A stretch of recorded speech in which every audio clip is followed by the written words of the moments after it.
राधे राधे, जय श्री कृष्णा। कहानी संग्रह में हमारे सभी श्रोताओं का हार्दिक अभिनंदन है। भक्तों, आज की वीडियो में हम वैशाख माह के 23वें अध्याय के रूप में अक्षय तृतीया के महात्म्य को श्रवण करेंगे। इससे पहले मैंने वैशाख महात्म्य के 22 दिन की कथा के वीडियो अपने चैनल पर डाल रखे हैं। यदि किसी कारण मेरे किसी श्रोता बंधु ने इसका श्रवण नहीं कर पाया हो तो मेरे चैनल पर प्लेलिस्ट में जाकर संपूर्ण महात्म्यों को श्रवण कर वैशाख माह के पुण्य फल के भागीदार बन सकते हो। वैशाख माह में कुल 25 अध्याय हैं। मैं प्रतिदिन आप लोगों के लिए एक दिन की कथा का महात्म्य लेकर आती हूँ ताकि आपको वैशाख माह के प्रत्येक दिन का पुण्य फल प्राप्त हो सके। आइए अब आगे की कथा श्रवण करें। इससे पहले की कथा में मैथिली नरेश श्री श्रुत देव जी महाराज से बोले, हे भगवान, इस पवित्र वैशाख माह की कौन कौन सी तिथियां अत्यधिक पुण्यदायी हैं? तब श्री श्रुत देव जी महाराज बोले, वैशाख माह की प्रत्येक तिथि शुभ फल देने वाली है। इस पवित्र माह में प्रातः स्नान कर पूजा, होम, जप, तप, अन्न, जल दान करने से तत्काल ही मुक्ति मिल जाती है। फिर उन्होंने राजा को पितरेश्वरों से जुड़ी एक कथा सुनाई। धर्मवर्ण नाम का ब्राह्मण ने कलयुग के अंत में अपने पितरों की आज्ञा से वैशाख धर्मों का पालन कर अमावस्या तिथि को पितरों के निमित्त श्राद्ध व पिंडदान किए, जिससे उसके समस्त पितरों को मुक्ति हुई। अब आगे की कथा में श्री श्रुत देव जी महाराज राजा से इस पाप नाशक महात्म्य को सुनाते हुए बोले, माधव मास में शुक्ल पक्ष की तृतीया के दिन जो सूर्योदय से पूर्व प्रातः स्नान करते हैं तथा देवताओं के पितरेश्वरों ऋषि मुनियों के निमित्त तर्पण करते हैं तो उनके संपूर्ण वेद शास्त्र यज्ञ तथा 100 श्राद्ध का पुण्य फल प्राप्त होता है। जो मधुसूदन भगवान की पूजा कर अक्षय तृतीया को कथा कहते या सुनते हैं वे सदा के लिए मुक्ति पा लेते हैं। जो मधुसूदन भगवान की प्रसन्नता के लिए इस माह में दान करते हैं वे मधुसूदन भगवान की आज्ञा से अच्छे फल प्राप्त करते हैं, अर्थात वे पुण्य कभी खत्म नहीं होते। इसमें सनातन धर्म करने पर देवता ऋषि पितरेश्वर तृप्त होते हैं। यह तिथि कैसे प्रसिद्ध हुई, हे राजन, अब तुम ध्यान पूर्वक सुनो। प्राचीन समय में सतयुग में राजा बलि और देवराज इंद्र के बीच युद्ध हुआ। इस प्रकार देवता और असुरों के बीच द्वंद्व युद्ध होने लगा। तब इंद्र पाताल लोक के राजा बलि को जीतकर पृथ्वी लोक पर ऋषि उथत्य के आश्रम में गए। वहां जाकर इंद्र ने ऋषि की मंदगामिनी गर्भवती पत्नी को देखा, जिसकी कमर में सोने की करधनी शोभा दे रही थी। उसकी करधनी की झनकार ने मदोन्नत भ्रमर और कोकिलाओं के शब्दों को जीत लिया था। अनेकों प्रकार से सुंदर वस्त्रों से सुशोभित, मधुर भाषणी, मंद मंद हंसी से युक्त वह शोभा मान लग रही थी। उसकी कमनीय काया उसकी सुंदरता में 4 चांद लगा रही थी।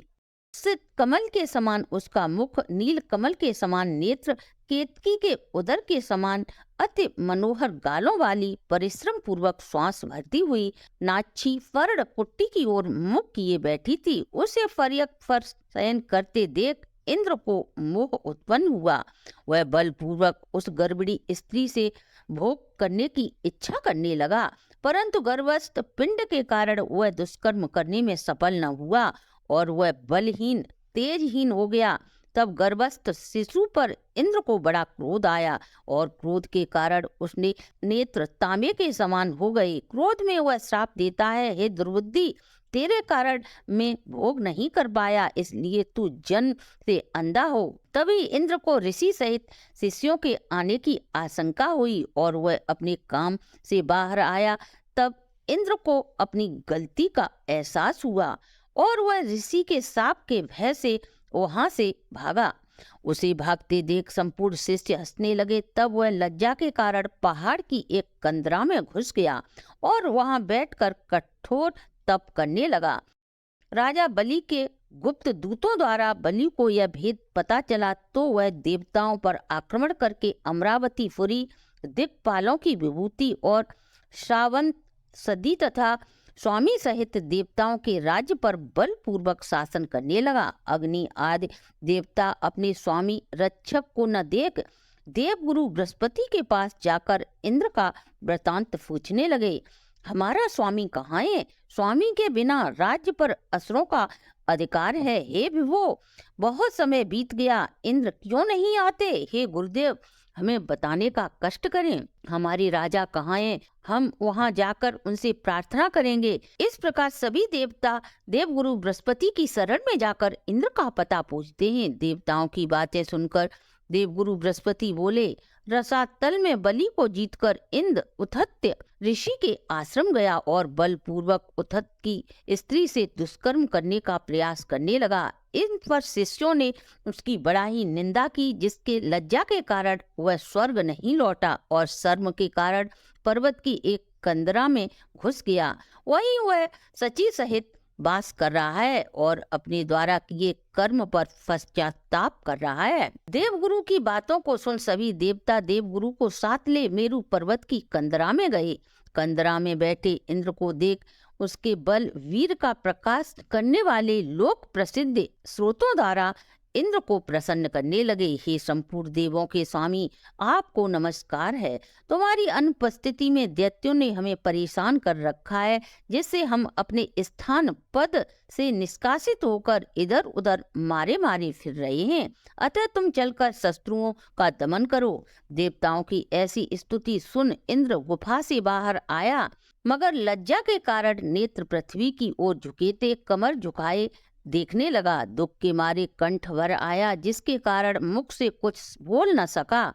उसकी ऐसी दशा देख देव गुरु बोले, हे इंद्र, तू संकोच क्यों करता है? यह संपूर्ण जगत कर्माधीन है। मान अपमान, सुख दुख, हार जीत, यश अपयश पूर्व जन्म के अर्जित कर्मों के अनुरोध से होता है। प्राणी कर्मों के अनुसार ही चलते हैं। देव योग से समय पाकर दुख अपने आप उपस्थित हो जाते हैं। बुद्धिमान वही है जो दुख पड़ने पर चिंता नहीं करते और सुख आने पर प्रसन्न नहीं होते। इसलिए तुम्हें यह दुख प्रारब्ध से ही मिला है। इसलिए हे इंद्र, दुख को पाकर तुम्हें सोच करना शोभा नहीं देता। गुरु की बात को सुनकर इंद्र बोला, हे मानंद, पर स्त्री गमन के दोष के कारण मेरा बल, वीर, यश, मंत्र शक्ति, शास्त्र शक्ति, विद्या शक्ति सब कुछ छीण हो गए हैं। इन सब को खोकर मैं यहाँ गुप्त रूप से वास कर रहा हूँ। इंद्र की ऐसी बात को सुनकर बृहस्पति देव सहित सभी देवता उन्हें बल देने पर विचार करने लगे। तब देवगुरु बृहस्पति बोले, भगवान श्री हरि विष्णु के प्यारे माधव मास की सभी तिथियां अच्छे पुण्य फल देने वाली हैं। इसमें शुक्ल पक्ष की अक्षय तृतीया अत्यधिक पुण्यदायिनी है।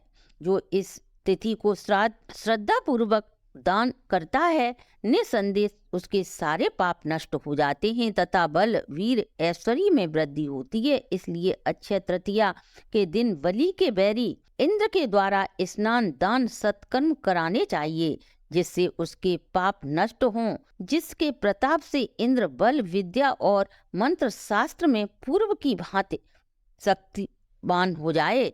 सभी देवताओं सहित बृहस्पति देव ने ऐसा विचार कर इंद्र से संपूर्ण वैशाख धर्म कराए। अक्षय तृतीया के दिन भक्ति और मुक्ति प्रदान करने वाले धर्म करने से इंद्र के बल, वीर, बुद्धि, ज्ञान तत्काल पाप नष्ट होकर बढ़ गए तथा पर स्त्री गमन करने का दोष भी तत्काल खत्म हो गया। इस कर्म को करने से इंद्र अपने पाप कर्म से उसी प्रकार छूट गया जिस प्रकार चंद्रमा राहु से छूटता है, और वहां देवताओं के मध्य पूर्व की भांति शोभा को प्राप्त हुआ।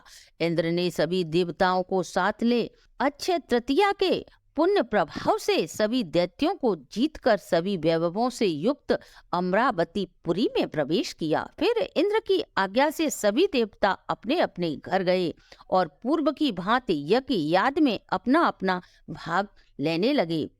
पितरेश्वर भी पूर्व की भांति पिंड दान प्राप्त करने लगे। राक्षसों की पराजय के बाद देवगुरु बृहस्पति स्वाध्याय में लीन हो गए। तभी से संसार में अक्षय तृतीया दान पुण्य के अच्छे फल के कारण संसार में विख्यात हुई। यह देवता, ऋषि, पितृगण सबको संतोष देने वाली सबसे पुण्यदायी तिथि है। सभी धर्मशील पुरुषों को मुक्ति और भुक्ति देने वाली तिथि के नाम से जानी जाती है। इसके साथ ही वैशाख मातम्य के 23वें दिन की कथा को हम यहीं विश्राम देते हैं। आप आपके परिवार पर सदा श्री हरि सहित भगवती लक्ष्मी की कृपा दृष्टि बनी रहे, इसी शुभकामना के साथ अगर प्रस्तुति अच्छी लगी हो तो आप हमारे चैनल को लाइक, सब्सक्राइब और शेयर करें।